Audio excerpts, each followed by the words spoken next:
अश्विनी बिद्रे हत्येप्रकरणी अखेर अंतिम सुनावणी आज पनवेल कोर्टात पार पडली। या हत्याकांडामध्ये पोलीस निरीक्षक अभय कुरुंदकर हेच मुख्य दोषी असल्याचं निष्पन्न झालं असून अभय कुरुंदकरसह महेश फळणीकर आणि कुंदन भंडारीला शिक्षा सुनावण्यात येणार होती।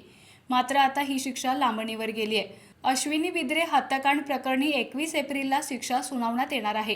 ज्या सर्व गोष्टी समोर आलेल्या आहेत त्या सर्व गोष्टींचा विचार करायला मला वेळ पाहिजे असं न्यायालयानं म्हटलंय आणि त्याप्रमाणे अभ्यास करून निष्कर्षाला आल्यावर 21 तारखेला शिक्षा सुनावण्यात येईल असं जाहीर केलं। मागील तारखेलाच आरोपी क्रमांक 1 यांना खुनाच्या गुन्ह्यामध्ये दोषी धरण्यात आलं होतं आणि आरोपी क्रमांक 3 आणि 4 यांना पुरावा नष्ट करण्याबद्दल दोषी धरण्यात आलं।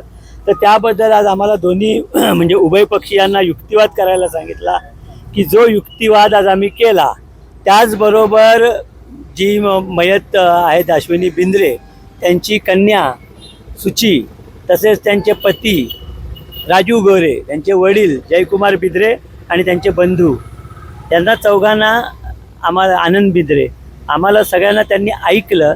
तर आत्तापर्यंतचा जो वेळ गेला तो सर्व आमच्या दोन्ही पक्षांचे युक्तिवाद त्याच्यामध्ये फिर्यादी पक्षांनी म्हणजे आम्ही फाशीच्या शिक्षेची मागणी केली आणि त्यांनी दया दाखवावी, ही केस फाशीच्या परिक्षेत्रात आणू नये असा त्यांचा युक्तिवाद होता, जन्मठेप द्यावी।